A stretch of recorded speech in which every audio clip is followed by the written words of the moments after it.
Story 1999. A Message from Tomorrow. December 31st, 1999. A small city is unusually quiet. Everyone is waiting for midnight, preparing to welcome the year 2000. Inside an old radio station, a 27-year-old man named Daniel Carter is working the night shift. The clock slowly approaches midnight. 11 hours, 59 minutes and 59 seconds p.m. Suddenly, the lights inside the station begin to flicker. Daniel looks around. Then, an old radio that isn't even turned on suddenly comes alive. Static fills the room. Then a voice whispers, "Daniel, don't let the year 2000 arrive." Daniel freezes. His breathing becomes heavy.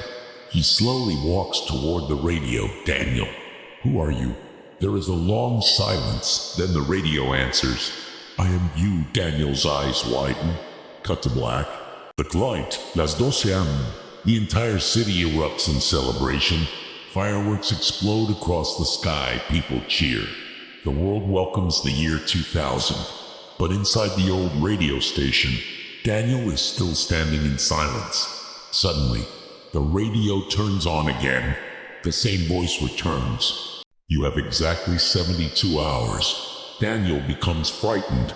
"Daniel, 72 hours for what?" The voice continues. "Find room 17.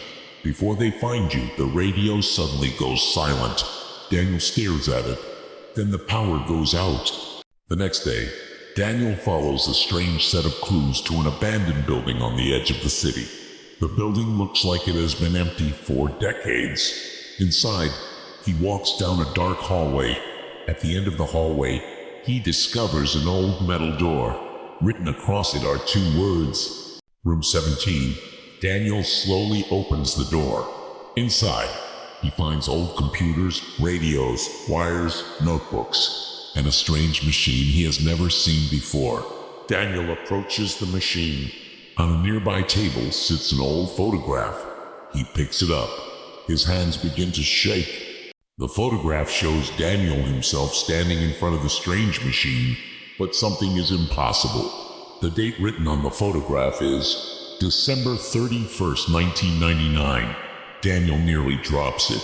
How is this possible? Suddenly, the door behind Daniel opens. A woman walks into the room. Her name is Anna. She looks directly at Daniel. "Anna, finally you made it." Daniel turns toward her. "Daniel, you know me?" Anna slowly nods. "Anna, I know you from the year 2029. Daniel stares at her in disbelief. "Daniel, 2029. Anna pulls another photograph from her coat. She hands it to him. Daniel looks at it. The photograph shows Daniel and Anna standing together. Behind them is a futuristic city. On the back of the photograph are two words, year 2029. Daniel looks at Anna. "Daniel, that photograph is impossible." Anna answers quietly. "So is everything you're about to learn." Anna finally tells Daniel the truth. The year 2000 was never supposed to be an ordinary new beginning. At exactly midnight, a secret experiment was scheduled to begin. The experiment was designed to create a temporary time portal connecting the year 1999 to the year 2029. But the experiment had a catastrophic flaw. If activated, it would rewrite history. Millions of people could disappear from existence. Daniel looks at Anna. "Daniel, why are you telling me all this?" Anna remains silent for several seconds. Then she looks directly into his eyes. "Anna, because you're the person who created it." Daniel takes a step backward. "Daniel, no, I didn't." Anna answers, "Not yet." Daniel refuses to believe her. He begins searching through the files inside room 17. Eventually, he discovers an old newspaper. The headline reads, "Young scientist Daniel Carter disappears on January 1, 2000." Daniel stares at the article, but there is one problem. He has never been a scientist. He looks at Anna. "Daniel, this isn't my life." Anna slowly shakes her head. "Anna, it was." Daniel says nothing. Anna continues, "In the original timeline, you died in the year 2000. Daniel's face turns pale. Anna continues, but someone came back from the future and changed history. Daniel looks at her. Daniel, who? Anna doesn't answer. She simply looks toward the strange machine. Suddenly, the sound of several cars approaching fills the street outside. Daniel looks through the window. Several black vehicles stop in front of the building. Men wearing black coats step out. Anna's expression changes. Anna, they found us? The building's doors suddenly burst open. The men rush inside. Daniel and Anna run through the back hallway.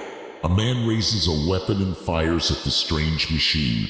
The machine suddenly activates. A deep electrical sound fills the building. Then something impossible happens. Time begins to break. A car outside suddenly freezes in midair. Rain begins falling upward. A shattered piece of glass slowly returns to the window. Daniel looks around in horror. Daniel, what is happening? Anna looks at the machine. Her voice trembles. Time is splitting in two. Daniel discovers a hidden file inside the machine. On the screen are the words, 72 hours before the reset. Daniel suddenly understands. The message he received wasn't simply from the future. It came from another version of himself. A version trapped inside another timeline. Daniel begins to realize something even more terrifying. If he was the person who sent the message, then someone must have received the very first message. Daniel looks at Anna. Daniel, if I sent the message, he pauses. Daniel, who sent it to me first? Anna doesn't answer. The room becomes silent. Daniel and Anna return to room 17. They examine the strange machine again. Daniel discovers something unexpected. The machine cannot physically transport people into the future. It can only do one thing: send messages into the past. Daniel suddenly understands. The voice he heard on the radio at the beginning, the voice warning him not to let the year 2000 arrive, was his own voice. Daniel looks terrified. Daniel, so I've already done this, Anna whispers. Yes. Daniel looks at her. Daniel, how many times? Anna doesn't answer. December 31st, 1999 arrives again. The entire city is preparing for midnight. People are celebrating. Fireworks are ready. But Daniel and Anna are inside room 17. The machine is reaching maximum power. The clock begins counting down 10. Daniel looks at Anna. 9. Anna looks back at him. 18. Daniel realizes he has only one choice. If he shuts down the machine, the original timeline will be restored, but Anna will disappear. If he keeps the machine running, Anna will survive, but the entire world could change forever. 5. Daniel's hands tremble. 4. Anna whispers, whatever you choose, don't look back. 3. Daniel reaches for the control panel. 2. The machine begins to overload. 1. Daniel presses the button. A blinding white light fills the entire room. Cut to white. January 1st, 2000, morning. Daniel suddenly wakes up in his bedroom. Everything is quiet. He looks around. For a moment, he thinks everything was just a dream. The strange machine, Anna, the future, the time portal, all of it, just a nightmare. Daniel gets out of bed. Then he notices something sitting on his desk. An old photograph. He picks it up. His heart stops. The photograph shows Daniel and Anna standing together. On the back of the photograph is a handwritten message. We have 29 years left. Daniel stares at the words. Suddenly, the telephone rings. Ring. Daniel slowly picks it up. He says nothing. A voice speaks from the other end. A voice he recognizes. Daniel. Daniel freezes. The voice continues. Don't trust Anna. Daniel's eyes widen. The line suddenly goes dead. Silence. Daniel slowly looks at the photograph again. Then, the photograph begins to change. Anna disappears from the picture, and behind Daniel, a second figure appears. Daniel turns around. Cut to black.